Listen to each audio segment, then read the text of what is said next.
ദശരഥ മൂവിയിലെ ഈ സീൻ നമ്മൾ ആരും മറക്കത്തില്ല. പക്ഷെ അതിൽ ചെറിയൊരു കുഴപ്പമെന്ന് പറയുന്നത്, ഇപ്പം ഒരു സരോഗസിയെ പറ്റിയാണ് ഈ പടം മുഴുവൻ പറയുന്നത്.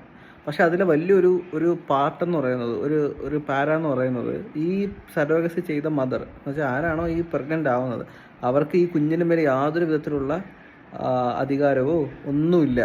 ശരിക്കും പറഞ്ഞാൽ 6 മാസം കഴിഞ്ഞാൽ, പ്രസവം കഴിഞ്ഞ് 6 മാസം കഴിഞ്ഞ് കൊച്ചിൻ്റെ ഫസ്റ്റ് ഒരു 6 മന്ത്സ് കഴിഞ്ഞ് കഴിഞ്ഞാൽ അത് ഹാൻഡ് ഓവർ ചെയ്യുക, അതോടുകൂടി അവരുടെ ബന്ധമേ തീർന്നു എന്നതാണ് ശരിക്കും സറോഗസിയുടെ ആ ഒരു ടേമിൽ തന്നെ അത് പറയുന്നൊരു കാര്യമുണ്ട്. പക്ഷേ ഈ സിനിമയെ ശരിക്കും പറഞ്ഞാൽ ഒട്ടും ഒരു റിയാലിറ്റി ടച്ച് ചെയ്യാതെ ഒരു കുറച്ച് ഡ്രാമാറ്റിക്കായിട്ട് മാത്രം കൊണ്ടുവന്നതാണ്.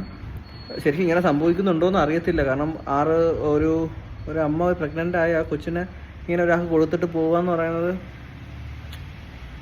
നടക്കും. കാരണം ക്യാഷിലാണല്ലോ ചെയ്യുന്നതെല്ലാം. എന്നാലും ഈ പടം നല്ലതാണ്. പക്ഷേ അതിൻ്റെ ശരിക്കും ഒരു മെസ്സേജ് കൊടുക്കുമ്പം ഇത്തരം കാര്യങ്ങൾ കൊടുക്കാതിരിക്കുകയായിരിക്കും നല്ലത്.